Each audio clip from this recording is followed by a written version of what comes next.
Bom, quem ainda não fez, talvez já esteja até muito perto de acabar, né? Porque assim, o momento de despertar para a transformação, inclusive, ele já até passou um pouco. Todo mundo já deveria estar num estágio, nesse momento, avançado da sua jornada de transformação. Eu sou Gustavo Passi e esse é o EmpreendaCast. Aqui a gente explica a teoria na prática. Olá, amigos sonhadores, este é mais um episódio que a gente vai conhecer a teoria na prática. Está presente comigo na mesa virtual aqui do EmpreendaCast, Vinícius Martinelli. Tudo bem, Vilks? Fala, Gustavo, tudo bem, cara? Obrigado aí pelo convite, prazerzão estar aqui contigo. Eu já chamei de Vilks porque assim, cara, quando eu fui pesquisar no LinkedIn pra dar uma olhada na sua história lá, dar aquela stalkeada, adivinha o que eu escrevi no search? Eu escrevi Vilks, né? Porque eu te conheço como Vilks, cara. Acho que eu nunca te chamei de Vinícius na vida, a não ser aqui ao vivo no EmpreendaCast, né? Da onde saiu o Vilks, cara? Cara, curioso, né? Assim, acho que isso liga muito na história que a gente vai conversar aqui. Vilks, na verdade, é um apelido que eu tenho de infância, de adolescência, e quando eu cheguei para trabalhar, empresa super pequena, de uma cultura muito informal, me perguntaram qual era o login que eu gostaria de ter. E eu perguntei, pode ser Vilks? Pode ser Vilks. Dali em diante, estou eu como Vilks aqui, com várias crises de identidade no meio, mas continuo firme como Vilks. Muito bom, cara, muito bom. Eu tô te falando aqui, não é pra dar enredo não, foi verdade, cara. Eu escrevi Vilks, porque assim, eu falei, será que é sobrenome? Será que é a junção de Vinícius e Martinelli? Não, esse não é. Aí eu fui testando, e aí eu escrevi o Martinelli, que a gente sempre guarda o sobrenome, né, no mundo corporativo, mas a gente nunca grava o primeiro nome da pessoa. Mas tá aqui Vilks, você sonhador, sonhadora que tá ouvindo, o papo aqui é reto hoje, né? Eu tenho navegado aí pelo mundo corporativo, encontrando e pensando grandes intraempreendedores. O Vinícius Martinelli, que está aqui, mais conhecido como Vilks, é um intraempreendedor dos bons, aquele raiz mesmo. Mais de 23 anos atuando nas transformações de grandes empresas. Vilks hoje é diretor da CIT, que a gente vai falar um pouquinho aqui dessa empresa, que eu admiro muito também. E ele manja muito de colocar a mão na graxa, gente. É sobre hands-on,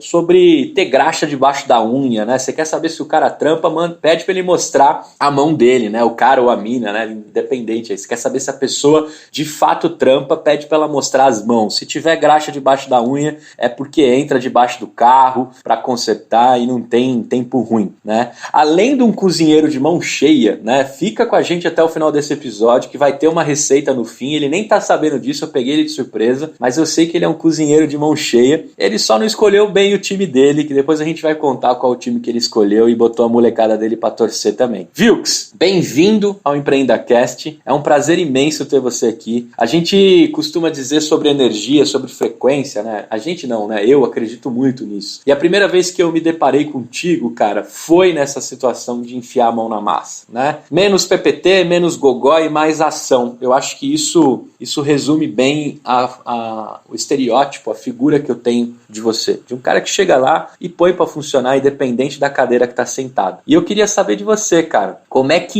né? 23 anos numa mesma empresa, que eu tenho certeza que é o mesmo Vilks que entrou lá estagiário. Me conta se você entrou estagiário ou não na CIT, tem algumas informações aí que é bem desde o começo, mas como é que você mantém esse gás para toda segunda-feira ser tão gostosa como eu percebi contigo? E no caso era uma segunda que a gente se encontrou mesmo. Cara, legal demais, Gustavo, assim, pô, muito bom estar aqui contigo. A gente já interagiu no mundo corp aí algumas vezes e, pô, sempre admirei o seu trabalho, o time onde você estava, e a gente, cara, sempre interagiu de uma forma muito intensa, hands-on. Acho que um pouco do que você falou de mim aí tem muito a ver contigo também, e acho que isso ajudou muito a gente nas interações e nos resultados que a gente conseguiu alcançar, cara. Muito legal. Bom, deixa eu explorar um pouco das suas perguntas e da sua introdução aí, cara. Sou do Mato Grosso do Sul, então nasci e cresci lá até os 17 anos, então um cara lá do interiorzão. Vim para São Carlos, fiz faculdade ali, fiz ciência da computação, e em 98 comecei na CIT, fazer estágio. Então uma empresa super pequena, desconhecida, e cara, fui parar lá, não tem muita explicação, algumas coisas você vai parar, simplesmente acontece, né? E acho que foi por aí, assim, apareci, fiz uma entrevista para estágio com o César, que é o CEO da CIT, né? E pô, foi uma conversa super bacana, e de repente começo num time ali de 5 estagiários, acho que era a segunda turma de estagiários da CIT.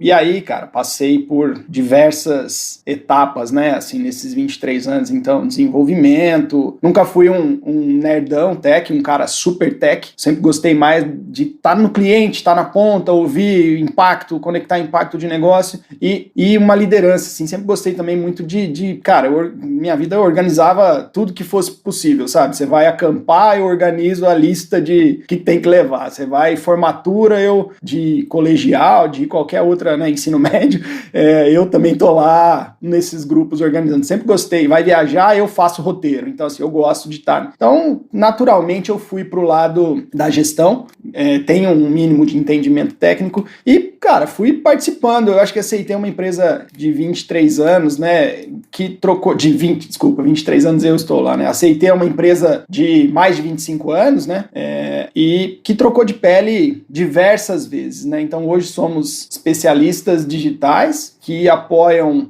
e que atuam com grandes empresas nessa jornada de transformação digital e, dado o momento que a gente está de mercado e de mundo, né, na verdade já existe muita gente transformada e já existe muita gente digital born, né, então assim, já são nativos digitais, então a gente também consegue atuar com esse nicho de empresas, né, gerando, levando valor para esses caras, né, impactando resultados, enfim, atuando com essas empresas. Então, assim, Gustavo, de forma sucinta, né, sou esse cara que entrou ali como estagiário de uma empresa super pequena e que tinha um clima informal incrível e isso foi me atraindo, né, cara, falei, pô, que negócio legal aqui e uma empresa sempre obcecada por melhoria contínua, o começo era um começo falando de processos, metodologia, mas sempre entendendo que, cara, isso tem um porquê, não é em vão aplicar tudo isso, né, e essa veia foi seguindo, foi buscando novos caminhos, então assim, uma empresa que tem um time que tem uma visão de futuro muito boa, né, César é um super líder inspirador nosso, mas a gente tem um board que também nos provoca muito e com uma capacidade de execução fenomenal, assim, eu acho que essas duas coisas combinadas realmente se mostram uma arma muito poderosa, assim, um conjunto de ferramentas muito poderoso. Agora, cara, te perguntar, né, 23 anos aí são 2 décadas e meia quase, né, dentro do mundo da tecnologia, quem fez ciências da computação, o curso chamava ciências mesmo, viu, que você acha que você tá me enganando, cara, não era ciência. Processamento de dados, não, o começo de tudo. Não tinha cartão, não tinha COBOL, não tinha nada disso, já era mais moderninho, assim. Entendi. Bom, eu tô te falando isso porque assim, né, eu fiz um ano de análise de sistema, né, sistemas da informação, eu já fui mais Nutella, né, eu não fui pro lado da ciência, eu fui pro lado da análise, mas também acabei desistindo porque eu já era programador e a faculdade não estava alcançando a agilidade, a rapidez que o mercado estava crescendo e eu acabei desistindo da faculdade. Mas por que eu te perguntei isso? Porque nós que fizemos, né, ou procuramos cursos relacionados à tecnologia, a gente sabe que o mundo hoje já não gira mais em 365 dias, muito menos em 12 meses, semanas, agora o mundo gira em horas, né? A gente tanto chamou o mundo VUCA que ele chegou, né? E de fato nós estamos dentro dele rodando. E o que eu queria te perguntar? Cara, 2 décadas e meia em meia tecnologia, você já viu de tudo, né? Você até teve trajetória como gerente de projetos também, deve ter abrido o Project, né? Modelo cascata, constrói o projeto, aprova o orçamento, 2 anos de documentação. Você deve ter passado por umas situações dessas em algumas empresas como consultoria. O que eu queria te perguntar? O que você viu nessas 2 décadas e meia de se transformar em meio à tecnologia e a mentalidade das empresas? Assim, eu queria que você trouxesse um potpourri de tudo que você viu. Eu sei que teve nascimento de filho nesse meio, mas conta do jeito que você quiser. Pô, bacana, cara. Vamos ver como é que eu vou contar um pouco dessa história aqui de forma resumida. Mas, assim, né, eu vou resgatar um pouco do que eu estava falando sobre uma empresa que falava muito sobre metodologia, né? Então, quando eu cheguei na CIT, primeiro conhecendo ali, clima legal, e era isso que importava num primeiro momento, nada muito além disso. E aí depois você vai, e eu comecei a ver né, cara, assim, pô, existia um processo, um negócio super diferentão lá, assim, né, e eu via que os clientes gostavam daquele jeito de trabalhar, né, era muito ligado com o RUP, né, então para quem já desenvolveu das antigas aí, né, o Unified Process, o ML, então um processo pesadão, ele tinha uma tese de ser iterativo, mas nunca era iterativo, então assim, em sua maioria não era, né, era bem difícil tornar isso iterativo, então era muito o cascata tradicional, onde tinha e acho que casa um pouco até, Gustavo, com o momento de como a tecnologia ajudava as empresas, né, tecnologia é uma área que, cara, não entregava projetos, sei lá, 80%, né, você olhava aqueles estudos sobre 80% dos projetos não serem entregues ou não serem entregues no prazo, então, quem conseguisse naquele momento ser previsível e entregar, era bom já era um diferencial. Então você era o cara que cravava que daqui 8 meses, 12 meses e 4 dias você ia entregar, pô, você era top. Então as metodologias e a condução era muito orientada a isso. Bom, eu vou ser previsível, eu vou entregar. E naquela época, eu acho que ainda era permitido você pensar em alguma coisa e levar 1 ano e meio para entregar. Então, tinha seus riscos, mas eu acho que ainda não era vamos dizer assim, o fracasso que seria hoje, se eu levar 1 ano e meio para entregar o que eu estou pensando. Então, dava para investir esse 1 ano e meio com milhares de horas de pessoas trabalhando para você chegar lá no 12º mês, no 5º dia, falar, pô, tá aqui o que a gente pensou lá atrás. Aí começam os estudos falando, pô, o que você constrói 20% é usado, aí você fala, putz, cara, será que esse é realmente o melhor caminho, né? Então começam as reflexões nessa linha. E eu acho que na CIT a gente muito preocupado sempre em processo, em como fazer de uma forma estruturada, mas pensando no outcome que isso traz, né? Então, cara, pensando por que isso é bom, por que é bom fazer dessa forma. Isso nos ajudou muito aí, algumas vezes só dando uma ajustadinha, uma lixadinha no canto, e algumas vezes pivotando caminhos mesmo de condução, né? Você falou sobre gerente de projeto, pô, eu já fui PMO da CIT, quando dava para ter um PMO, né? Então eu era o PMO da CIT ali em 2003, se eu não me engano, então eu acompanhava toda a carteira. Eu olho hoje e falo, cara, como que eu pude fazer isso? Mas naquela época era talvez a melhor ferramenta para a gente garantir a tal da entrega, que era um negócio importante, né? E assim, eu acho que, pô, o que eu vi, né? O que eu vivi muito intensamente foi essa mudança de você ser previsível primeiro, conseguir entregar, depois uma reflexão de, cara, o que você está entregando na verdade não é o que o cliente quer, e que isso não tem utilidade, e aí você vai para um mundo hoje de uma incerteza extrema, onde você precisa testar muito rápido, aprender muito rápido e ser capaz de corrigir rota muito rápido, né? Então acho que, sendo bem resumido, eu acho que esse é um pouco do aprendizado, e acho que agora a gente pode ir explorando os fios aí desse meio de caminho aí, Gustavo, de como é que é cada um dos pedaços pra gente puxar fio. Tem bastante fio pra puxar aí, tem várias coisas, né? Não tem uma bala de prata, não tem uma... cara, tem muita coisa que a gente fez e trabalhou sério pra melhorar e ainda tá numa jornada de aprendizado, né?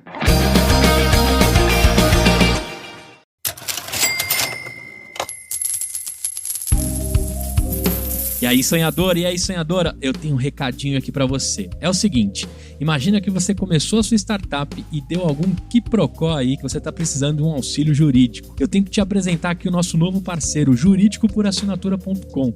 Esses caras montaram uma empresa para democratizar o acesso jurídico. A partir de R$ 2,99 por mês, você já consegue ter toda a proteção e auxílio de uma empresa que realmente conhece as startups e conhece as necessidades. Quer fazer aquele contratinho de vesting? Quer deixar tudo protegido com seus colaboradores? Tenho certeza que o juridicopurassinatura.com pode te ajudar. Acessa lá www.juridicopurassinatura.com/empreendacast que tem um desconto te esperando. Independente do momento que você está com a sua empresa, tenho certeza que você precisa da proteção desses caras. Valeu!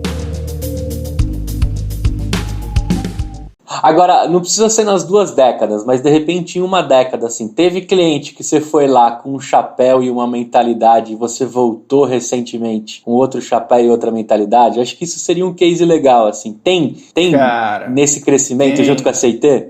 Tem, Gustavo. Tem porque como a gente tem uma missão de andar na frente, né? De olhar para as tendências, de testar coisas no universo de clientes que a gente tem e de levar para esses mesmos clientes, né? Para esse mesmo conjunto de clientes, o que a gente está vendo que tem funcionado melhor. Então, teve exemplos extremos de, cara, lugares que a gente ajudou a implantar o RUP, né? O processão tradicional. Fala, cara, esse é o seu processo corporativo a partir de agora pesadíssimo, cheio de burocracia, e que de repente a gente volta lá um tempo depois e fala, então, o mundo mudou. Agora, vamos falar de ágil. Então, assim, já aconteceu. Eu acho que o nosso posicionamento é sobre o outcome, né? Então, tem embasamento essa mudança. Não é sobre a moda do momento. É sobre a melhor forma experimentada e, de certa forma, validada de que, cara, esse modelo, ele tem trazido ganhos maiores, né? Então a gente passou. E tem alguns clientes que dividem isso com a gente, fala, pô, lembro do dia que vocês vieram aqui e falaram sobre não é mais assim. E agora? Então, é curioso isso. É um negócio bem... Foram histórias boas nesse sentido. É legal a gente analisar também que, assim, a própria empresa pivota, né? Com certeza o César e todo o board de vocês ali atuando desde, né, desse início da empresa, estarem bebendo de fontes diferentes, né, para saber que o caminho e a mudança, acho que é crucial, né? E é nesse tema que eu queria descer agora, né? Mudança é crucial. E transformar é diferente de mudar, né? Quem já palestrou, quem já foi em mundo de inovação, uma das coisas cruciais que a gente tem que ensinar para todo mundo é, cara, mudar você muda a qualquer momento, você muda de time, você muda de posição política, você muda, né? Agora, transformar, uma vez que você se transformou, você jamais volta ao estado original. O que eu queria saber de ti nessa trajetória aí de grandes corporações, com uma empresa tão moderna, né? A CIT me apresentou o mundo no sentido de, cara, dá pra ser feliz e trabalhar. Dá pra jogar um bilhar, né, que eu sei que você é bom de sinuca, mas dá pra jogar uma sinuca e entregar um projeto, né? Dá pra gente, dentro do tempo e de compromisso com o projeto, dá pra gente se divertir também, né? A palavra trabalho, eu acho que ela tem que ser apagada do dicionário, porque a palavra trabalho, ela vem de uma origem bem ruim, que é de um objeto de tortura, né? Então a gente tem que, na verdade, ter uma diversão que é remunerada, a gente tem que ter algo que a gente ama que é remunerado, né? Eu não gosto mais de usar a palavra trabalho. E aí o que eu queria te perguntar? A partir do momento que você traz essa roupagem, né, essa CIT moderna e cara, levar os clientes para visitar na CIT e esse escritório que você conhece e tá aí há bastante tempo, já é uma disrupção, né? Porque eu lembro nos primeiros dias que eu pisei lá na grande corporação que eu trabalhei, né, na Sul América, e eu olhava os corredores e eu falava assim, cara, esses caras são tudo doido, esses caras são malucos, essa porra não para de pé não é possível, né? Aí você vai olhando aquilo e você vai começando a flertar e dizer assim, poxa, dá para ter as coisas bem alinhadas, um pensamento moderno, né? Ter umas provocações. A primeira dinâmica que a gente fez lá foi em colocar todo mundo numa sala para discutir, independente do cargo, e sim a diversidade de pensamentos. E aí vão caindo vários muros, né, Wilkes? Vai cair no muro da burocracia, vai cair no muro da autoridade, do comando, porque dentro de uma sala, né, tem uma frase clássica que foram vocês também que ensinou, e acho que foi de você que eu ouvi, que ninguém é mais inteligente que a própria sala, né, que está ali construindo algo. O que eu queria te perguntar nessa linha? Como é que é essa sensação de entrar num terreno baldio, assim, devastado, né, no sentido de burocracia, comando e controle, e começar ali a derrubar, né, o mato para explicar para os executivos, para a construção, que transformar uma companhia não pode ser só na camada de cima, tem que ser na mentalidade de todos, né? Como é que faz para convencer esses caras que às vezes não estão dispostos a nem mudar e a nem transformar, mas sabem que precisam? Como é que você enxerga isso? Porque como um cara da vertical, por exemplo, de seguros, né? Hoje você está como diretor, mas, cara, você penetrou em todo tipo de empresa. E você encontrou todo tipo de executivo disposto e não disposto, e todo time disposto e não disposto. Mas eu queria que você trouxesse um pouco dessa experiência, assim, para o sonhador que está ouvindo, que talvez está numa corporação que está tentando se transformar, para que ele tenha um fio de esperança, porque eu sei que dá, água mole em pedra dura, fura Fura de verdade. Boa, Gustavo. Cara, eu acho que eu começo falando assim, não existe uma receita clara, né? Eu consigo compartilhar um pouco do que eu vivi, do que eu acredito. Eu, Vinícius, eu representando aqui a CIT também. Mas é super amplo e não trivial. Vou pensar aqui assim, eu acho que você tem que ter uma visão importante de como um conjunto de coisas precisam ser feitas, né? Então acho que a mochila de ferramentas, o seu cinturão de ferramentas, ele precisa ter uma boa abrangência, e aí não necessariamente é o seu, mas da equipe que vai trabalhar nisso, né? Eu acho que a gente não tem um profissional super mega completo, na verdade é uma composição de time que vai nos ajudar a jornada ter mais chance de sucesso. Eu acho que tem uma dose muito grande de resiliência, porque o que vai acontecer é que tudo vai conspirar contra e a tendência é sempre voltar para a zona de conforto, que é o tradicional, voltar a fazer no modelo tradicional. Então a resiliência é fundamental, cara. E eu acho que daí em diante é uma super jornada, assim. Eu acho que, primeiro, há um tempo atrás existia todo um trabalho de necessidade de convencimento executivo dos níveis mais altos. Eu acho que hoje isso não precisa mais. Todo mundo tem clareza e ciência de que, bom, quem ainda não fez, talvez já esteja até muito perto de acabar, né? Porque, assim, o momento de despertar para a transformação, inclusive, ele já até passou um pouco. Todo mundo já deveria estar num estágio, nesse momento, avançado da sua jornada de transformação.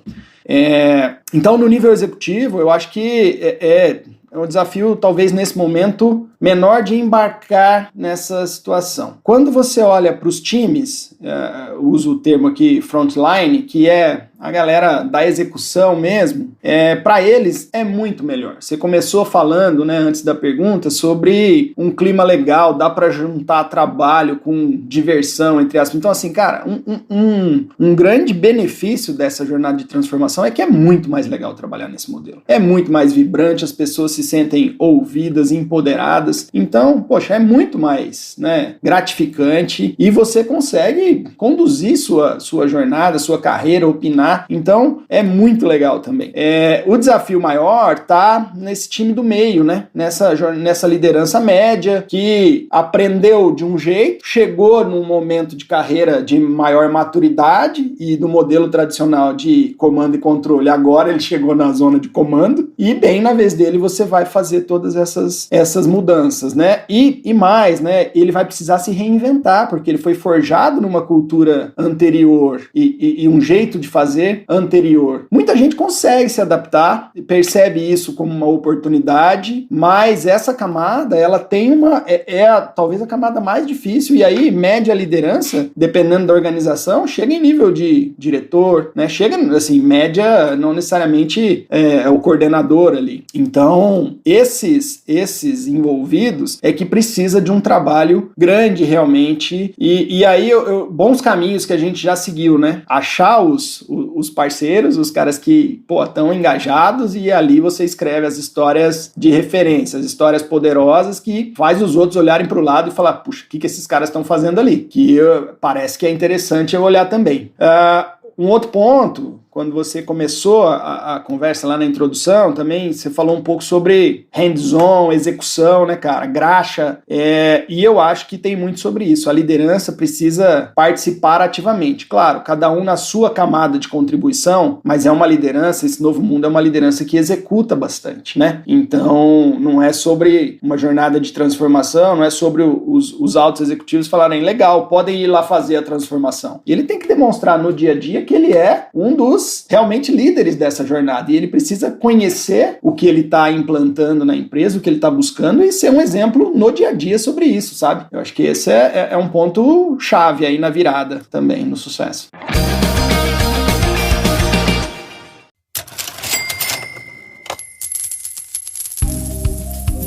Você aí que tá lavando louça, limpando a casa, fazendo aquela faxina enquanto escuta o EmpreendaCast, eu tenho uma dica especial da nossa patrocinadora. Para você que tá nessa situação, meu amigo, você precisa conhecer a IVE. São produtos naturais que têm um cheiro maravilhoso, não fazem mal à saúde e vêm em cápsulas para economizar plástico. Ou seja, a IVE é amiga da natureza. Sim, tudo entregue na sua casa mensalmente por assinatura. Na boa, não sei como ninguém tinha pensado nisso antes. Usa lá o cupom EmpreendaIVE e pega o seu descontinho. IVE que é yvybrasil.com. Acessa lá e prestigia essa patrocinadora que é uma linda.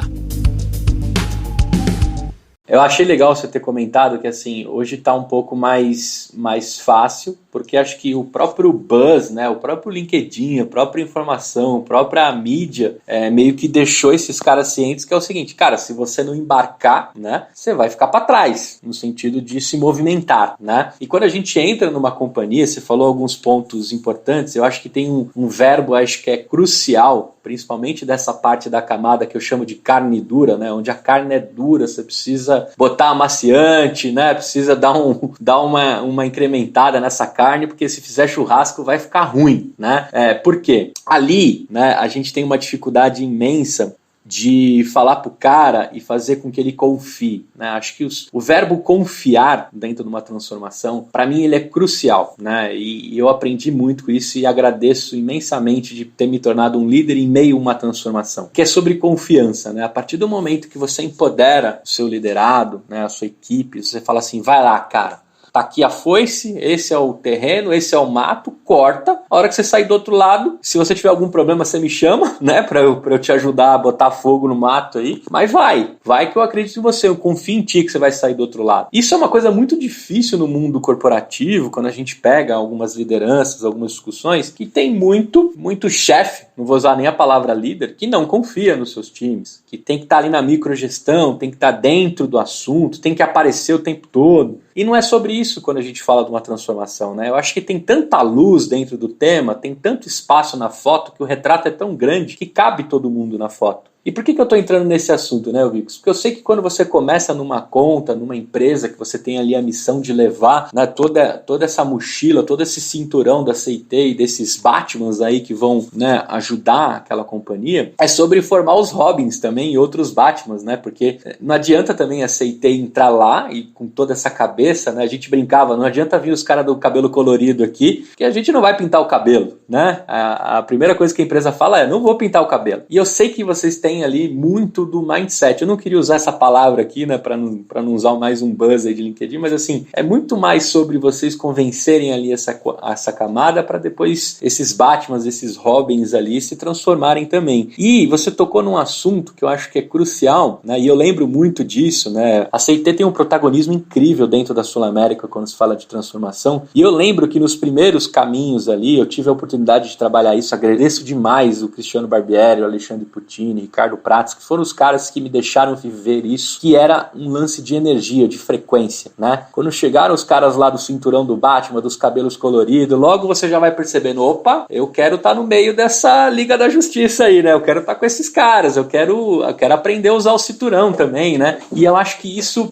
rola muito por osmose, né? Mas chega uma hora que tem o desmame, né? Que a consultoria em si fez a missão dela, deixou a mensagem, né? Passou para os executivos, para as pessoas o que acontece, mas ela sai. Aí eu queria falar sobre esse processo de desmame, assim. Você tem entendido que no momento que a CIT entra e traz a mentalidade, traz as provocações e põe, às vezes, na grande maioria das vezes, põe os times, quando vocês desmamam, quando vocês saem, você vê que teve transformações, ou você acha que tem que continuar um pouco perto ainda? Porque pode ser que a empresa ali caia da bicicleta. Eu queria saber um pouco assim de continuidade, imaginando que você já formou outros Batmans lá que vão transformar a companhia, né? Como é que é essa continuidade na sua visão? Legal, cara. Assim, eu acho que a gente tem histórias de pessoas que perceberam, de empresas que perceberam isso e capturaram de forma, vamos dizer, não declarada, não estruturada. Então, e na verdade assim, né? Voltando um pouquinho, a história da CIT, né? Lá, não vou nem voltar os 25 anos, mas assim, quando a gente encontra o Ágil e o Lean ali, uns 10, 12 anos, entre 10 e 15 anos atrás,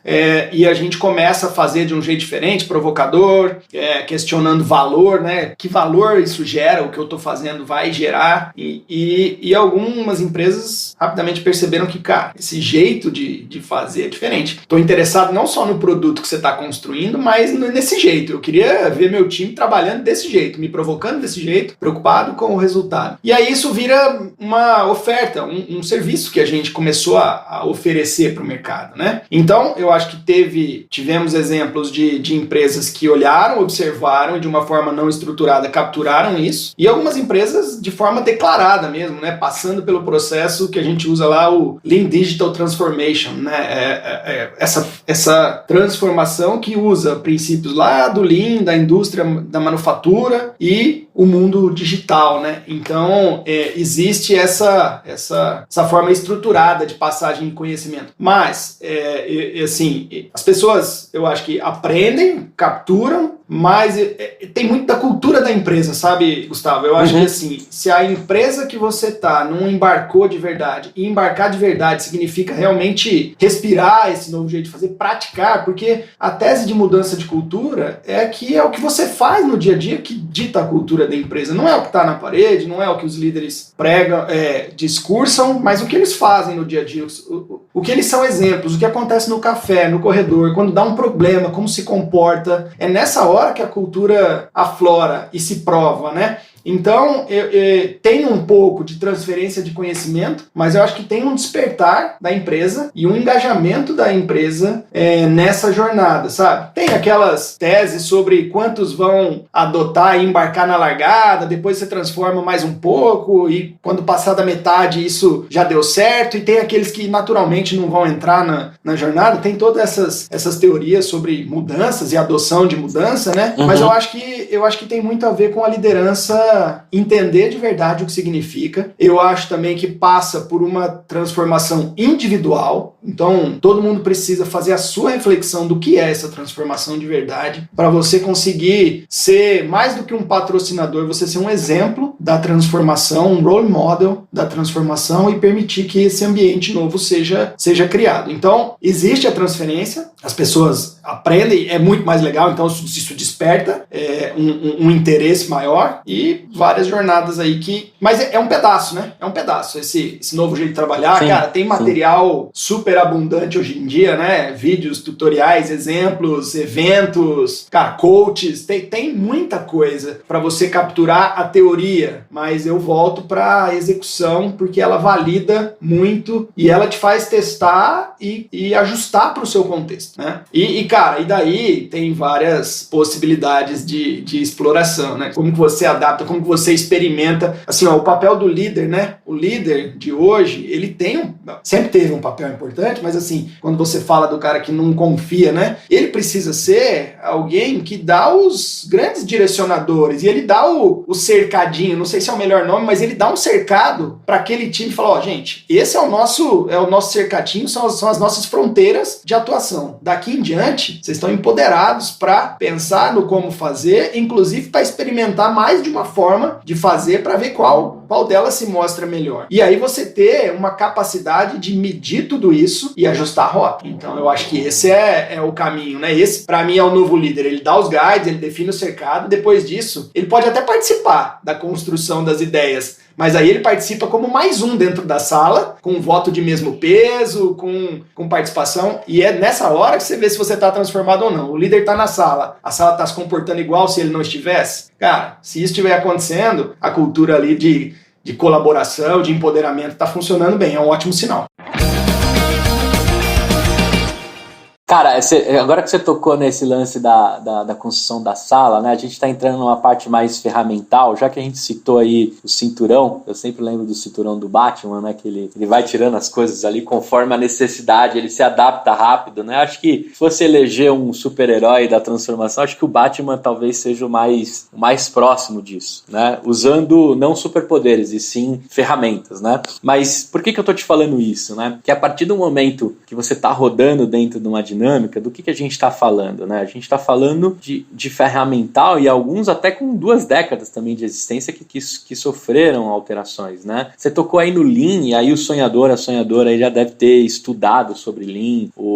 A Toyota tem um livro clássico, né? Sobre usar o Lean dentro da parada, tem muito dessa filosofia japonesa e tem alguns termos que a gente vai acabar falando aqui que vem do japonês, né? Inclusive na CT, se você andar pelos corretores, tem lá os darumas, né? Pintadinhos de um olho né? Quem quiser saber o que é um Daruma, ou vai ter que ir no Japão, ou vai ter que pesquisar no Google. Aí acho que no Google não é mais fácil, mas também da filosofia japonesa, né? De você buscar uma coisa inspiracional, uma coisa difícil. Você só pinta o próximo olho do Daruma se você realmente atingir aquilo que você colocou como meta pra ti, né? Essa você não esperava, hein? Que eu conhecia do Daruma, hein, Vilks?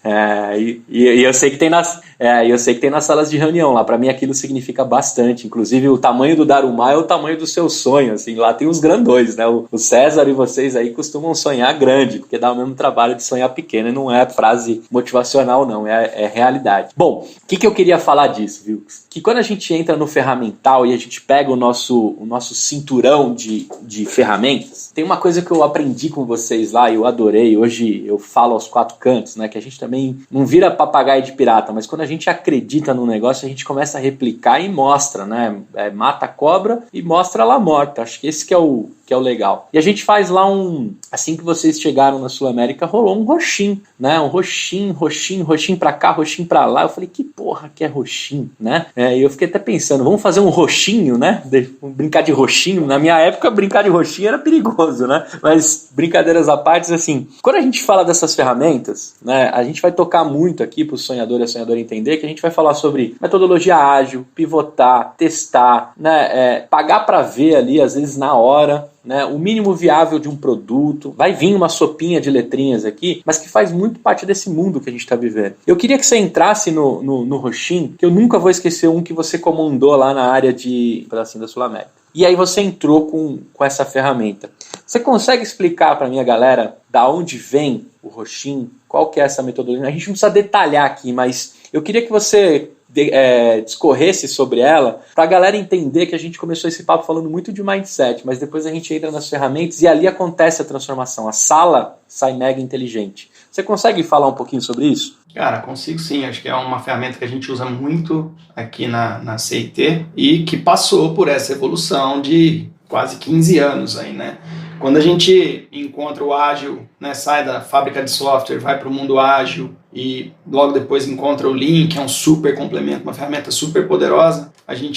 O César já fez algumas palestras e eventos Lean sobre isso, né? Ele conta lá sobre Roxin, foi uma das primeiras ferramentas que ele conseguiu usar para sensibilizar a tal camada do meio ali, né? Como é que eu insiro no dia a dia dos líderes essa nova cultura, essa nova prática. Então, e aí vem a tese de a cultura é no que você faz no dia a dia. E uma das coisas que a gente fazia era o tal do planejamento estratégico no início do ano. E a gente trouxe essa ferramenta nova, Roxin.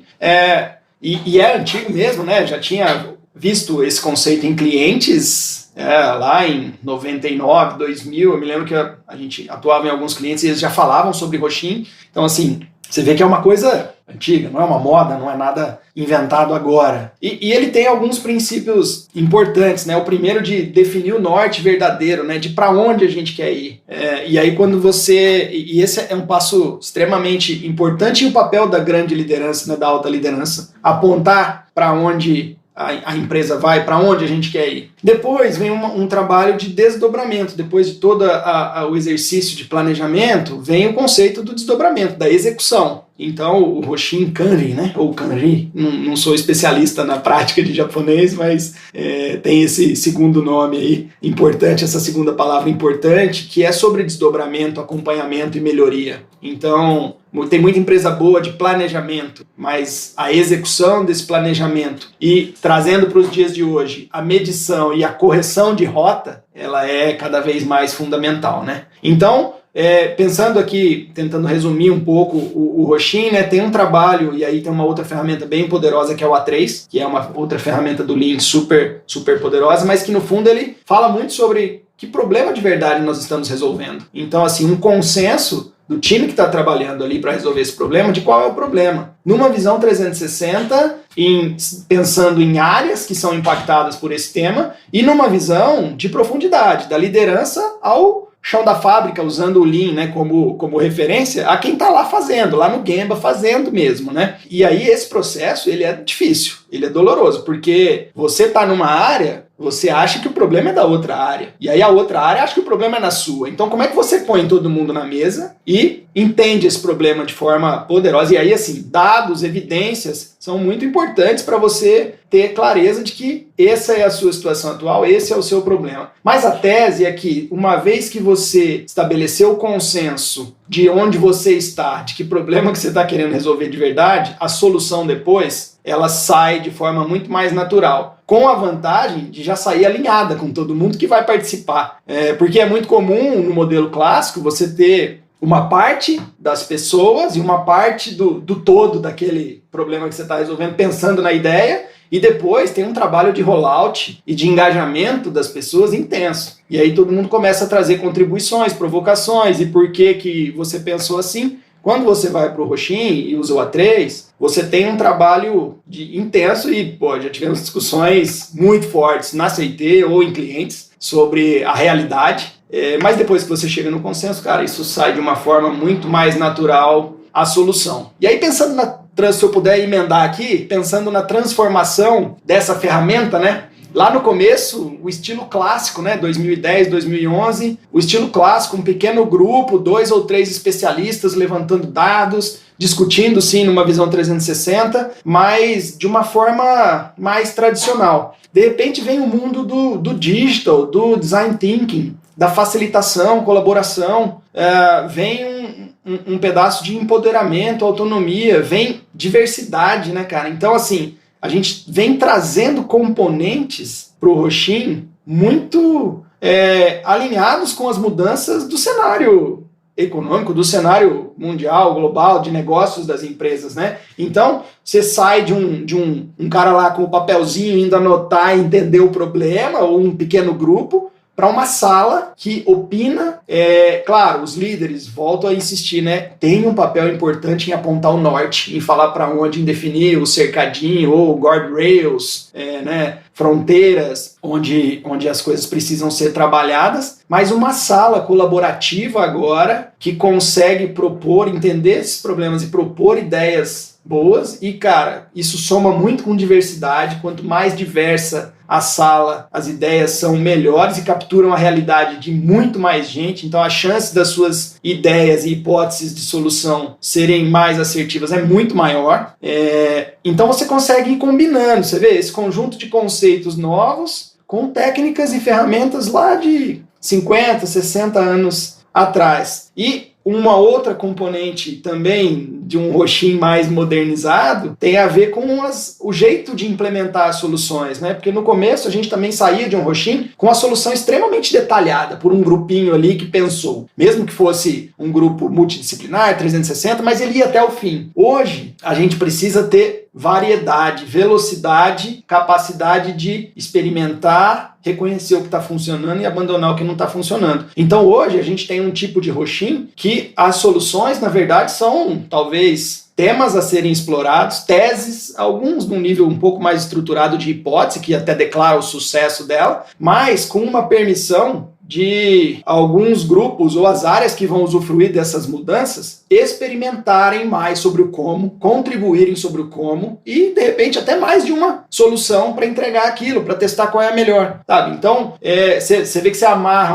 uma ferramenta de planejamento estratégico com toda uma cultura e um monte de conceitos desse mundo digital, diverso, colaborativo, de líderes que empoderam os seus times e que dão autonomia. Uma outra coisa que dá para puxar, né? Você falou sobre sonhar grande, né? Acho que foi essa a palavra que você usou, né? Aí você vem e traz OKRs, né? Fala, cara, vou usar o conceito de OKRs. E uma das grandes dificuldades que eu vejo hoje em empresas tradicionais usando OKRs é o receio de propor publicamente desafios bold para o time, desafios arrojados para o time. Porque existe uma cultura de fazer 100% da meta, ou 110% da meta. E quem não faz isso é cobrado de alguma forma mais intensa, né? E se você pegar o conceito, cara, o que eu deveria propor é algo super ambicioso, que se eu fizer 60% daquilo, 70%, já foi para lá de bom, né? Então, como é que você cria um ambiente onde as pessoas têm coragem de propor moonshot, né? De sonhar grande E se isso não der 100%, se isso der 60%, 50%, que aprendizado ele trouxe para mim? E, eu caminhei naquela direção do moonshot. Então, assim, tem vários fios aí que dá pra puxar, Gustavo. Tem muita coisa, cara.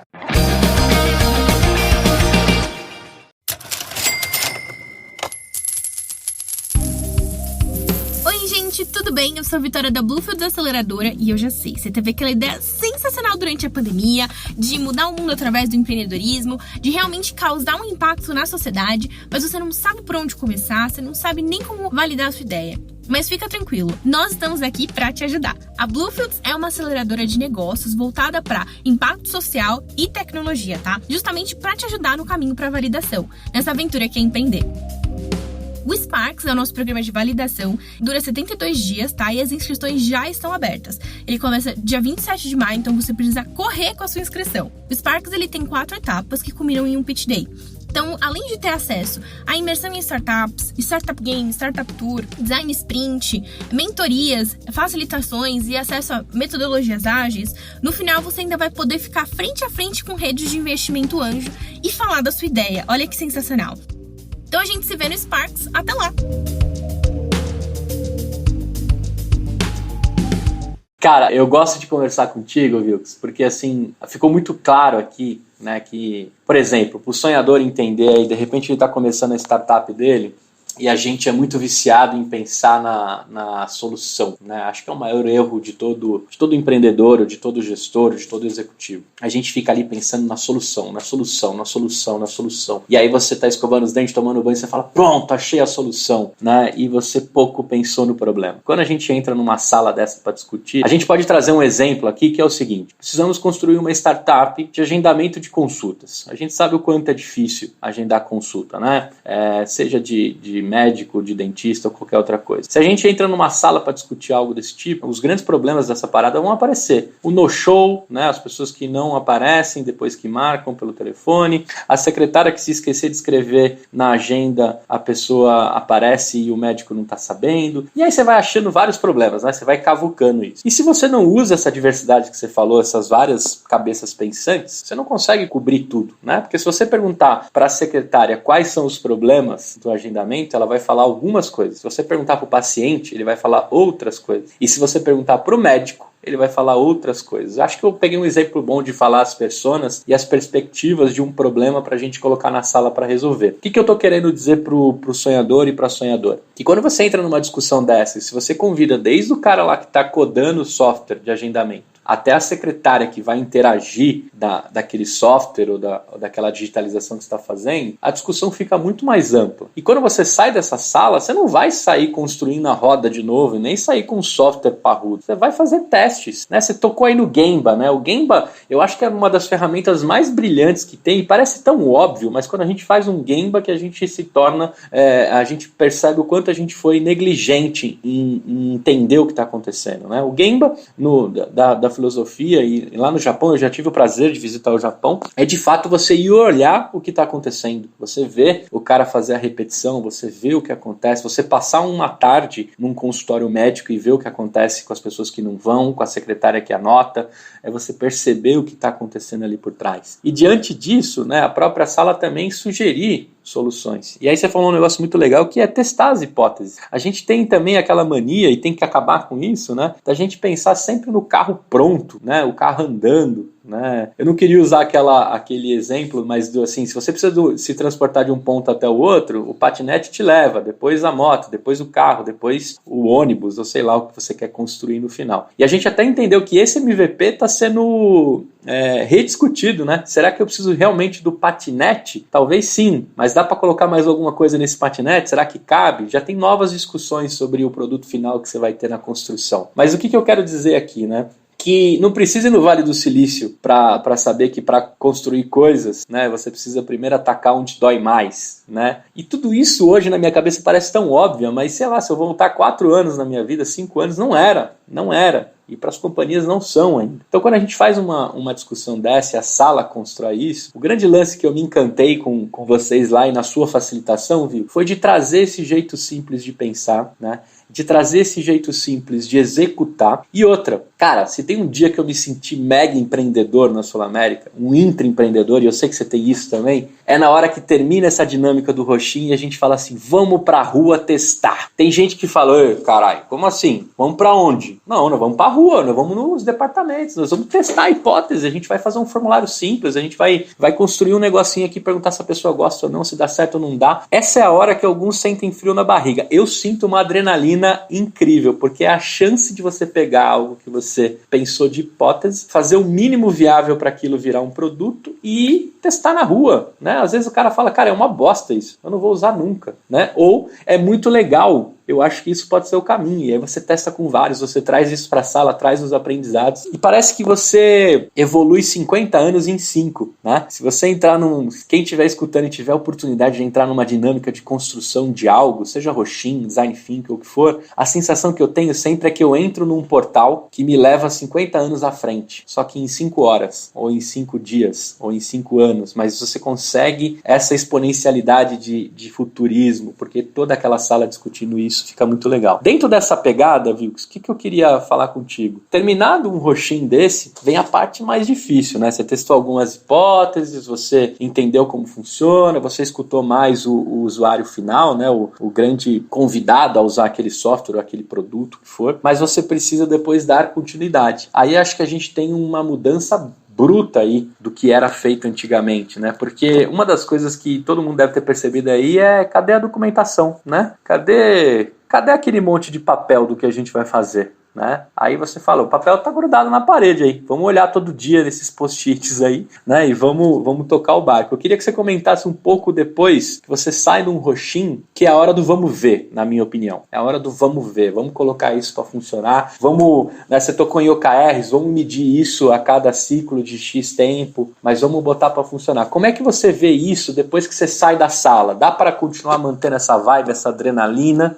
Como é que você vê para que isso tenha continuidade dentro das companhias, na sua opinião? Caramba, cara, você falou, antes de eu responder essa direto, mas eu vou pegar alguns temas que você falou ali, que eu gostei, quando você traz aí as diversas personas, né, Gustavo, na sala, falando das suas visões. Eu acho que um ponto super importante que vai diferenciar o sucesso é criar uma cultura onde as pessoas de menor hierarquia consigam falar na frente das pessoas de maior hierarquia, que o problema pode ser, inclusive, que os líderes, os chefes ali estão causando, né? Então, quando você consegue construir esse ambiente, isso se torna muito poderoso. Caso contrário, vai ser uma visão 360 inibida, porque só vou falar a parte boa ou o que eu estou falhando e não trago o verdadeiro problema, né? Então eu acho que trabalhar na formação da liderança para discutir problemas de forma aberta, inclusive problemas do comportamento do líder, é muito importante, né?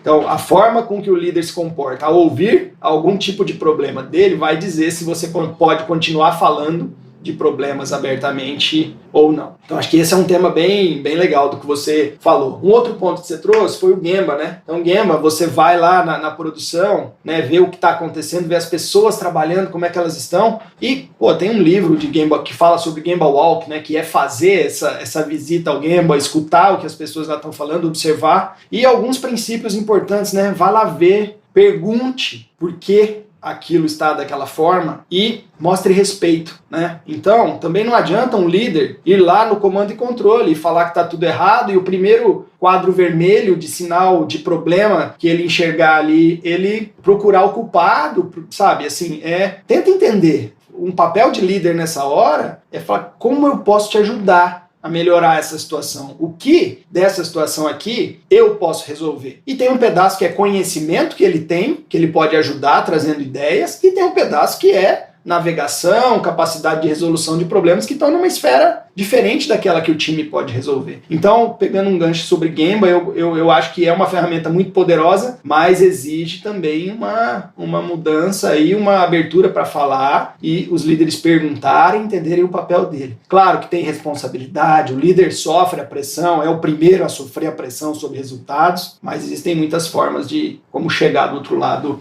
extraindo resultados. Tem uma outra coisa que você falou sobre a cultura de MVP, né, como experimentar, e eu vejo as empresas maiores muito presas a uma reputação que elas já têm, né? Então, poxa, eu não posso me expor e colocar aqui algo incompleto, porque eu sou a empresa tal, né? Eu tenho produtos já, então assim, e aí ao mesmo tempo você vê as fintechs da vida, as startups da vida que estão ali desafiando num modelo muito mais, a gente brinca, né, de barro amarrado de arame ali, né, por enquanto, até validar antes de eu colocar super tecnologia de ponta, concreto, etc., para fazer esse negócio realmente ser sólido e escalar. Então eu vejo uma dificuldade, uma pressão de resultados e reputação que dificulta muito essa trajetória nas grandes empresas. Mas será que é isso mesmo? Assim, o quanto isso é mito, o quanto isso é realmente verdade? Nós, como consumidores, estamos dispostos a aceitar uma grande marca com serviços incrementais, assim como a gente testa vários outros produtos de marcas desconhecidas? Minha tendência é dizer que sim. Claro que tem uma fronteira tênue aí, mas eu acho que tem um pouco sobre um dogma e um mito de eu não posso, eu tenho uma reputação, eu tenho um nome a zelar, que às vezes atrapalha essa possibilidade de experimentação. Indo para a sua pergunta do fim da frase, da sua fala, como dar continuidade ao sair do Roxin? Cara, o processo de Roxin, eu lembro do pitch do seu grupo lá sobre a solução, né? Claramente, né, você como um startupeiro aí, um cara que tem uma habilidade muito boa de fazer esses pitches, né, de engajar, de inspirar, aquele clima, ele é muito bom, né? Ele termina ali com as ideias e agora vamos pro teste, vamos validar, como não deixar essa energia baixar, né? Eu acho que tem a ver assim com autonomia para os times experimentarem isso de verdade. Então, primeiro você tem que ter feito um trabalho realmente 360, que explorou o problema, porque aí o engajamento das pessoas vai ser natural e vai falar, entendi, faz todo sentido esse problema que nós estamos tentando resolver e essas soluções. O que sai do Roxin é uma história contada, né, do problema, de onde eu quero chegar, passando por onde eu estou e quais são as possíveis soluções que me levam até lá, né? Então, ele tem um storytelling ali pronto, né? E isso é muito engajador. Agora, assim, disciplina de execução, né? A conversa aqui gira em torno um pouco disso também, né? Então, o quanto você consegue executar de verdade, o quanto você consegue medir, e aí medir significa instrumentar o que você lançou. O MVP, ele não é lançado para quebrar em entregas curtas, mais rápidas, né? Ele tem um papel de aprendizado, de teste da hipótese muito importante. Isso significa que você precisa ser capaz de medir. Primeiro, que você precisa ter pensado quais são os critérios de sucesso. Então, assim, esse MVP ele está dando certo, essa hipótese está dando certo, se tais ponteiros, alguma coisa acontecer. Isso precisa estar declarado. E eu preciso ser capaz de medir se isso está acontecendo de verdade ou não. E aí vem, então, assim, o primeiro desafio, né? Pensar em MVP. Um segundo desafio, ter declarado critérios de sucesso, né? Que seja um MVP realmente que tenha valor, que seja mínimo, enfim, que seja viável.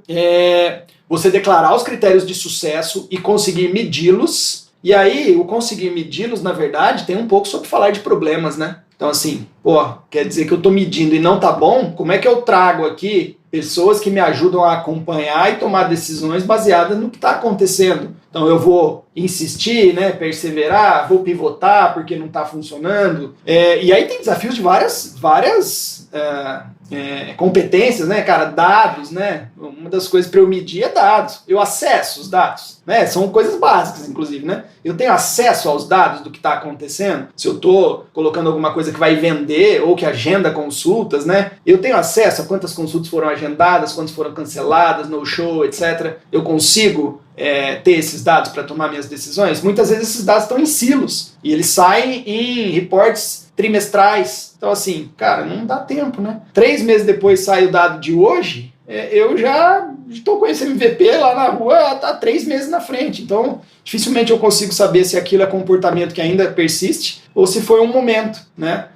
Falar sobre problemas e, obviamente, ser capaz de se debruçar e ter novas ideias que corrijam rota. Abandonar uma ideia é difícil, né? As pessoas acabam tradicionalmente se apaixonando pela solução e, cara, fui eu que pensei nisso, foi a mais votada e agora eu não sei o meu problema que ela está resolvendo, mas eu preciso entregar essa ideia. E, na verdade, você precisa sempre pensar no problema que você está resolvendo, nos critérios de sucesso, e é isso que você precisa monitorar e corrigir rota em cima desse desempenho, e não do que você entregou, da ideia, né, da hipótese ali.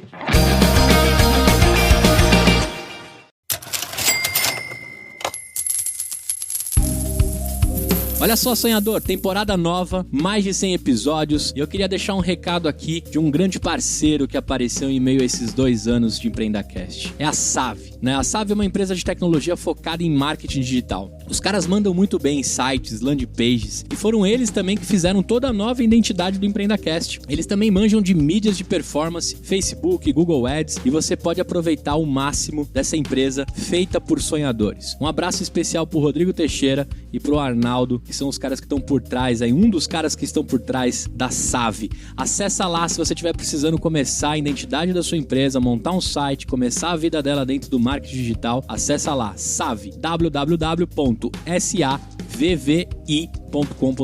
save.com.br. Corre lá, porque é empresa de sonhador e vale a pena.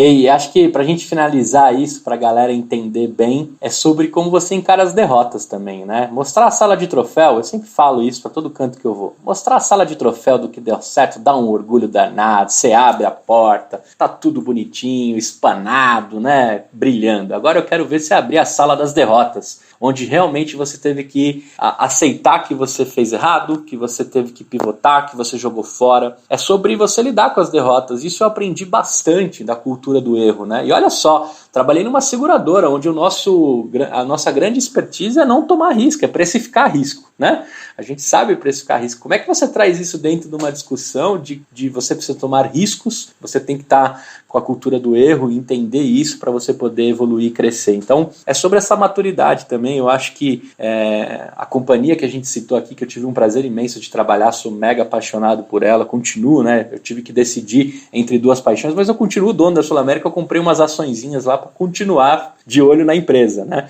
Mas lidar com os erros também é difícil, né, Vilks? A gente tem uma dificuldade de entender que talvez aquela solução maravilhosa que a gente pensou foi por água abaixo, o castelinho caiu. Mas que bom que ele caiu em 1 mês ou 2 meses. Você prefere esperar 2 anos para descobrir que você fez uma grandíssima merda? Né? Essa é a primeira pergunta que eu faço para todo mundo que está, né, encarando uma parada dessa. E se você começa a lidar que o erro é um grande aprendizado, parece que a cabeça vira ao contrário. Você fala, cara, vamos testar quanto de dinheiro custa isso, quanto de risco a gente vai tomar, quanto a gente está disposto. Eu tenho certeza que é muito mais barato de você descobrir depois de 2 anos, de você descobrir depois de 1 ano, daquele calhamaço de papel, né, Victor? Que eu tenho ligado que você também já fez projeto assim, que era um calhamaço de papel, que alguém olhava aquilo, que não servia pra porra nenhuma, nunca ninguém leu tudo, né? Se você colocasse o hino do Palmeiras ali no meio do documento, passava direto, porque ninguém ia ler, né? E no final alguém aprovava aquilo e nada era executado. Isso daí acabou, graças a Deus, acabou. Se não acabou na sua empresa, pelo amor de Deus, termina esse episódio e manda pra alguém que a parada aí tá na década de 90, 80, sei lá quando que você tá aí com a sua empresa, mas dá tempo de mudar. Vilks, eu queria agradecer por essa aula que a gente deu aqui. Eu fiquei muito feliz em te rever, né? Agora de outro lado, em outro CNPJ, mas eu queria te dizer algumas coisas, cara. Você é uma inspiração incrível. A gente vai entrar aqui na parte de curiosidades do Vilks, né? E falar um pouquinho mais sobre você. Eu sei que você não gosta muito de falar de ti, porque foi difícil encontrar essas coisas aí na internet, mas eu queria te dizer o seguinte, cara, eu tenho uma inspiração e um respeito tremendo por ti. A gente se cruzou poucas vezes, mas foram suficientes para que a nossa frequência, a nossa energia se equalizasse, né? No sentido de vontade de transformar esse mundão, né? Eu queria dizer que também os seus 23 anos e com certeza muitos mais anos que vão vir na CIT também é uma inspiração, né? Como tá numa empresa que se transforma, como construir uma carreira sólida, como ser estagiário lá do Mato Grosso, que faz churrasco melhor que do Rio Grande do Sul, mas depois eu brinco com você com isso, né? Não, tô brincando, não vou colocar essa treta não, até porque meu irmão é gaúcho e se eu arrumar essa treta é dentro de casa. Mas, cada um com o seu churrasco aí, né, com essa diferença, mas que veio lá, fez ciências da computação, encarou um sonho, viveu um sonho, e eu não tenho dúvida que esse CNPJ é seu também. Esse CNPJ é seu, essa vontade de construir. Então eu queria te agradecer pela inspiração. Eu queria ver muito mais esse Vilks, queria fazer aqui publicamente um convite para você contar mais, né, aparecer mais sobre o que você está fazendo, o que você está construindo, porque você é um líder de inspiração, cara. Você tem uma história muito legal. É um pecado isso aí ficar guardado só no LinkedIn, pelo amor de Deus. Vai para os lugares aí contar as transformações que você está fazendo, como é que você está construindo e essa cabeça pensante que você tem. Então eu queria agradecer aqui publicamente e saber o seguinte, o que você achou de gravar o podcast aí? Já tinha gravado ou não? Pô, Gustavo, cara, super obrigado aí, assim, acho que é um momento, né, quando você para pensar, a gente falou um pouco sobre o tema que a gente ia falar e aí vai passando um filme, né, na cabeça e fala, cara, deixa eu tentar organizar um pouco as ideias, é claro que, assim, como eu fiz ativamente muito dessas coisas, você organiza as ideias, mas no fundo você segue muito pouco daquilo que você organizou, né, você vai respondendo com base no que eu vivi, mas foi muito legal passar o filmezinho, assim, né, desse tempo todo. Você falou muitas vezes 23 anos, ficou até pensando, eu tô velho pra caramba, né? Quanto tempo faz isso, né? Não, e no começo eu assustava um pouco sobre gente que entrou, que nasceu depois que eu já tava na firma, né? E aí hoje isso já tá super comum, eu já nem me abalo mais. Então tem muita gente com menos de 23 anos, isso não me dói tanto, mas sim, super prazer, cara, tá aqui. Eu acho que é uma oportunidade de aprender. Você e a história que você contou, né, sobre Sul América, enfim, acho que histórias que contribuíram muito pro meu aprendizado pessoal, né? Cristiano Barbieri, Ricardo Prates, Alexandre Puccini, 3 caras que trabalhei bastante e foi muito, muito legal ali de aprendizado nesse momento. E compartilhar isso é sempre uma oportunidade de aprender, de pensar, né, cara, e de ouvir o quanto isso realmente faz sentido para as pessoas que estão aqui, assim, acho que não tem nada 100% fechado, dogmático, né, cara, assim, são teses, são coisas, histórias vividas e que funcionaram, é a minha interpretação, super aberto para discutir, melhorar. Acho que tem coisas pra gente se aprofundar, se você quiser conversar mais, assim, gostei pra caramba de gravar aqui, espero que o público goste também. Então, dá pra falar bastante coisa, né? Dá pra explorar o lado organizacional, cara. Poxa, a gente tem testado modelos organizacionais diferentes que permitem velocidade, autonomia e crescimento, e isso é muito legal também, assim, de repente é um capítulo à parte pra gente falar, fica aí uma provocação. Mas, pô, super obrigado, cara, assim, prazer grande. Só discordo de um pedaço que você falou do hino do Palmeiras lá. Eu acho que, se tivesse o hino do Palmeiras lá, ia estar muito melhor essa solução, né? Essa é a parte que todo mundo ia ler e cantar. Com certeza. Mas, cara, muito bom. Eu falei isso porque não sei se você se recorda, mas teve uma redação do Enem que o menino escreveu o hino do Palmeiras, né? E ele recebeu uma nota alta lá, se eu não me engano. Aí se questionou, né, se o avaliador era palmeirense, o cara não leu a redação, se ele deu uma nota aleatória, né? Mas eu lembro bastante desse acontecimento. E eu toquei de propósito porque, assim, Mato Grosso do Sul, a gente escolhe Palmeiras, cara. Cara, que Martinelli, né? Então, meu pai, Martinelli, palmeirense, cara, eu daí vendo ali meu pai sofrendo, né? Porque, cara, até os 17 eu não vi o Palmeiras ser campeão, né? Agora vejo todo mês quase, eita. Mas tá bom. Ano sim, ano não, tá vendo, né? Ok. Mas cara, foi isso, assim, vem do Martinelli, italiano, palmeirense, e, consegui passar isso pros meus filhos, são 2 fanáticos, né, Matheus e Guilherme, 2 fanáticos, muito mais fanáticos do que eu, e, cara, muito legal essa história, a gente vai ao estádio, tô com saudade disso, de voltar pro Allianz, cara, ir lá, torcer. A gente tem um grupo ali de palmeirenses na CIT que a gente vai bastante, assim, se encontra bastante para curtir, comemorar, sofrer, enfim. Muito, muito bom. Tem que amar muito, hein, para andar 100 km, hein? Campinas até o Allianz dá uns 100 e poucos quilômetros, não dá não? Tô acostumado com qualquer tirinho que eu tinha que dar de viagem, era 1000. Era 1000 para ir para onde eu fosse, então 100 km. Ainda mais numa pista, nessas estradas de São Paulo, tranquilidade, cara. Isso é automático, é uma avenida praticamente. Boa. Boa, bom demais. Agora, pra gente entrar mais no campo das suas curiosidades, cara, eu dei uma revirada na sua vida aí, perguntei pra uma galera e todos responderam que você é um cozinheiro de mão cheia, cara. Que história é essa aí da sua relação com a comida? Eu brinquei aqui do churrasco de Mato Grosso e do Sul, porque no outro podcast a gente também perguntou, mas claro, cada um com a sua particularidade, não tem melhor nem pior, tem o seu jeito diferente de fazer. Mas eu queria saber de você, cara, que história é essa de você com a comida, cara? E qual que é um prato típico aí de Mato Grosso que você reproduz aí pra sua molecada? Rapaz, importante, né, se tiver a sul-mato-grossense escutando, você falar Mato Grosso do Sul, tá? Porque se eu não me manifestar nessa hora, posso ficar com a imagem torrada. Mato Grosso do Sul, o do Sul é bem importante. Não, mas... Exato. Cara, assim, eu acho que vem de casa, esse gosto pela cozinha. Meu pai cozinhava bem, e desde do raiz, assim, né, até agora de trabalhar com carne, né, então assim, cara, chácara, fazenda, então desde do processo de produção da carne, né, para não entrar em todos os detalhes que hoje não agrada tanta gente, né, mas cara, como separar a picanha, onde ela fica, né, um carneiro, lá é carneiro, aqui mais gourmetizado, cordeiro, né, como é que você pega o cordeirinho no pasto e ele vira a paleta, o pernil, a costela, o carré, né, então vivi nesse mundo, cara. Isso foi minha vida até os 17, e vendo. E minha mãe cozinha muito bem também. Então, assim, cara, uma casa de pessoas que gostam de cozinhar, e a cozinha é muito ligada à comemoração, à interação de família, a um ambiente feliz e de união ali. Então, o meu gosto é muito ligado a isso, sabe? Sempre gosto de cozinhar com música, com uma cervejinha, uma taça de vinho, com os amigos vendo, e esse é meu... Você experimentou isso ali na CT uma vez, né? Na nossa cozinha gourmet lá, a gente trabalhou, meteu a mão na massa, literalmente, né, cara? Fizemos ali uma comida, então, é isso.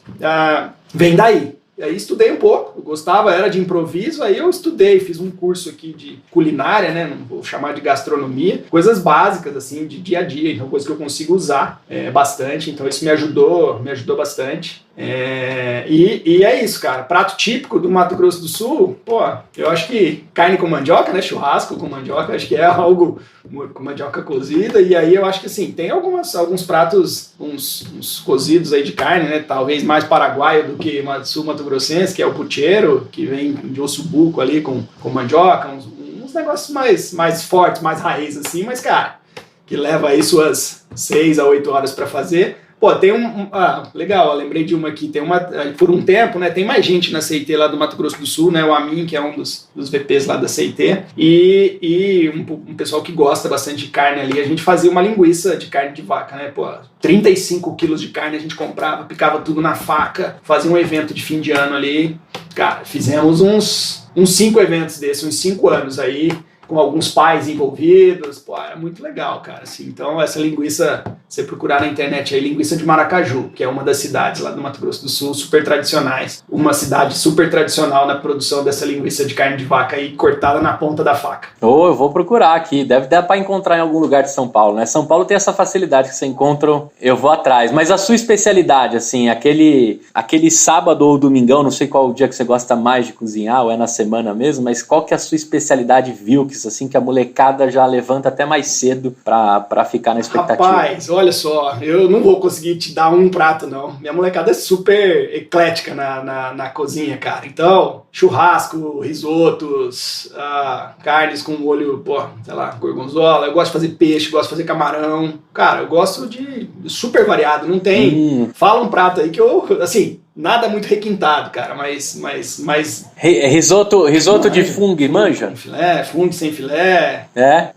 Cara, camarão, queijo. Boa. Então, e a sobremesa, né? Lembra? Panacota, petit gâteau, quindim. Tem umas coisas aí que dá pra brincar bem. Até lembrei de um passado meu, não muito... Um passado recente, né? Eu fiz bariátrica, né, Wilkes? Então eu tô emagrecendo aí, porque eu era muito gordinho. E me deu até saudade de poder comer de lambuzá. Mas eu continuo comendo de lambuzá, só que eu escolho o melhor. Então agora eu dou uma olhada bem, eu sei o tamanho do meu estômago, eu falo, eu vou gastar energia nesse daqui que vai valer a caloria, né? E não vou sair arregaçando. Viu? Vilks, pra fechar aqui, deixa uma mensagem pra minha galera, cara, deixa um pedaço seu. Eu falo pra todo entrevistado que passa pelo Empreendecast, eu levo um pedacinho. Eu queria levar um seu aqui, deixa uma mensagem pra minha galera. São 35 mil pessoas que adoraram ficar contigo aqui hoje. Tá. Cara, assim, ó, eu acho que a gente falou bastante aqui nessa jornada, nesse bate-papo, né, assim, de várias ferramentas, de transformações e de vários componentes que o mundo vai se transformando, né, o mundo dos negócios, enfim, e o mundo em si também das pessoas, né, vai se transformando. E a gente, eu acho que quando você pensa sempre nos propósitos, nos porquês do que você está fazendo, você consegue ser muito mais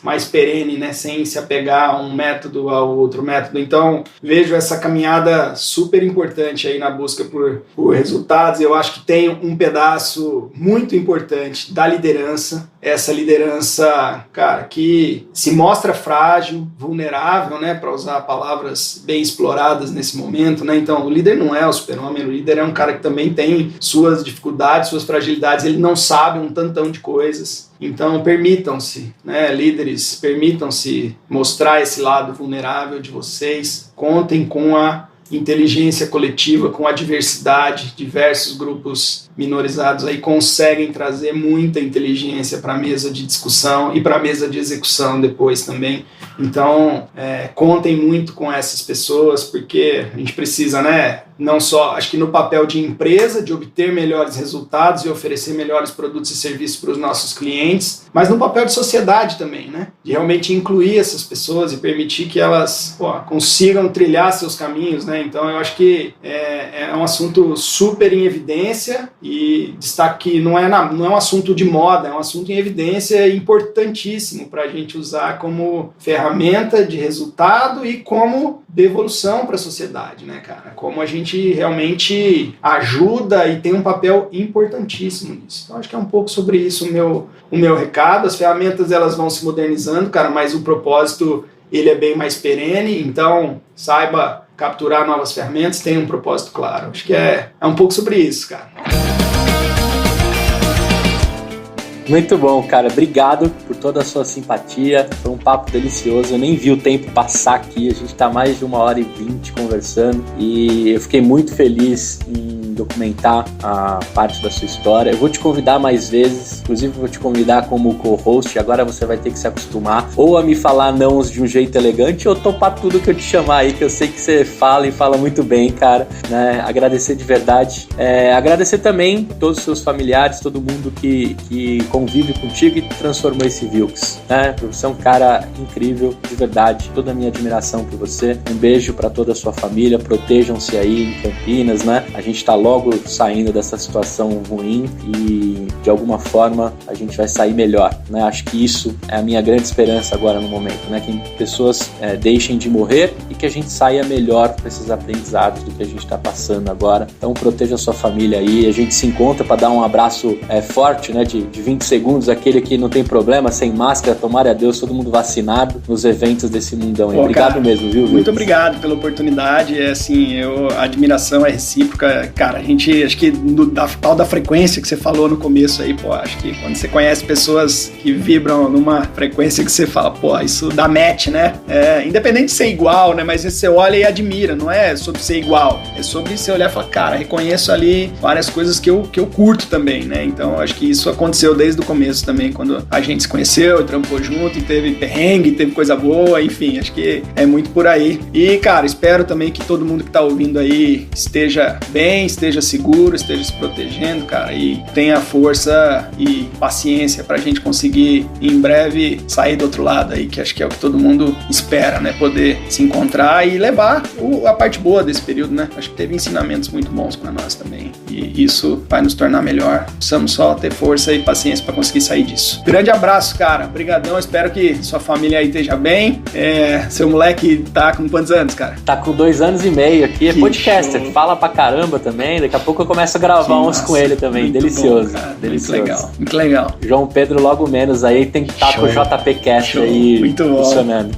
Bom, quem quiser te encontrar no LinkedIn, Vinícius Martinelli, quais as redes que você tá aí que o pessoal pode cara, sabe que eu não sou um super... Você viu a dificuldade que foi você me achar aí, né, cara? Não é... Stalkear. Não é muito...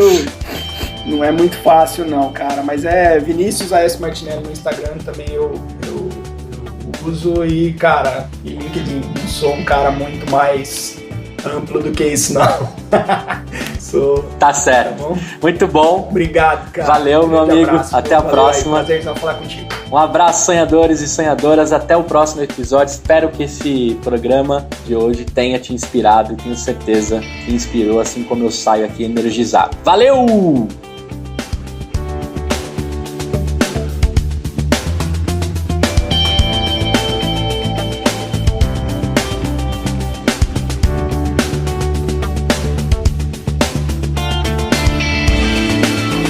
Olha só, presta atenção. Você ficou até o fim do episódio e nem percebeu, né? O tempo voou. Eu quero te fazer um convite. Se você estiver me ouvindo ainda, você pode apoiar o nosso projeto.